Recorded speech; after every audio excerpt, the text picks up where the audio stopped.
करवा चौथ में भूल से न करें ये 6 गलतियां, वरना टूट सकता है व्रत। करवा चौथ का पर्व हर सुहागिन महिला के लिए बहुत खास होता है। इस दिन वे अपने पति की लंबी आयु और सुख समृद्धि के लिए पूरे दिन निर्जला व्रत रखती हैं और पूजा अर्चना करती हैं।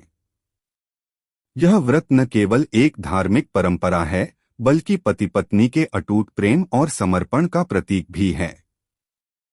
हालांकि इस व्रत करवा चौथ 2025 को लेकर कुछ नियम बनाए गए हैं, जिनका पालन करना बेहद जरूरी होता है। तो व्रत से जुड़ी कुछ प्रमुख बातों को जानते हैं। अनाज का सेवन। करवा चौथ का व्रत सूर्योदय से पहले खाई जाने वाली सरगी के बाद शुरू होता है और चांद निकलने के बाद ही खोला जाता है। इस दौरान जल की एक बूंद भी ग्रहण नहीं की जाती। अगर कोई महिला गलती से भी इस व्रत में जल या भोजन का सेवन कर लेती है तो उसका व्रत खंडित हो जाता है। चांद निकलने से पहले व्रत खोलना। करवा चौथ का व्रत चांद को अर्घ्य देकर ही पूरा माना जाता है। अगर आप किसी भी वजह से चांद निकलने से पहले व्रत खोल लेती हैं तो व्रत का कोई फल नहीं मिलता। इसलिए चंद्र दर्शन के बाद ही व्रत खोलें। न करें ये काम। करवा चौथ के दिन सुई, कैंची, चाकू जैसी धारदार वस्तुओं का प्रयोग नहीं करना चाहिए। माना जाता है कि ऐसा करने से व्रत का फल कम होता है, साथ ही यह अशुभ माना जाता है।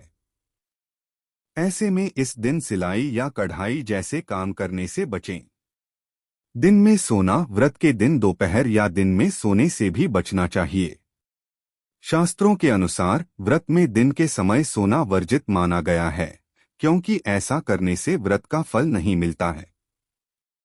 व्रत के दौरान शरीर और मन को भगवान के प्रति समर्पित रखना चाहिए। किसी का अपमान करना, यह व्रत प्यार और समर्पण का प्रतीक है। ऐसे में इस दिन अपने जीवन साथी या घर के किसी भी बड़े बुजुर्ग का अपमान करने से बचें। साथ ही व्रत के दौरान क्रोध, अपशब्द और लड़ाई झगड़ा करने से भी बचना चाहिए। सुहाग की सामग्री दान करना। करवा चौथ पर सुहागिन महिलाओं को सुहाग की सामग्री का दान करना बहुत शुभ माना जाता है, लेकिन गलती से अपनी सुहाग की सामग्री का दान न करें। ऐसा करना अशुभ माना जाता है और इससे सौभाग्य भी कम होता है। करवा चौथ का व्रत सुहागन महिलाओं के लिए बहुत महत्वपूर्ण होता है। यह व्रत निर्जला, बिना भोजन और जल रखा जाता है और पति की लंबी आयु के लिए रखा जाता है। करवा चौथ व्रत की शुरुआत सूर्योदय के साथ ही हो जाती है, इसलिए करवा चौथ के दिन सुबह देर तक नहीं सोना चाहिए। सुबह स्नान आदि के बाद पूजा पाठ करना चाहिए।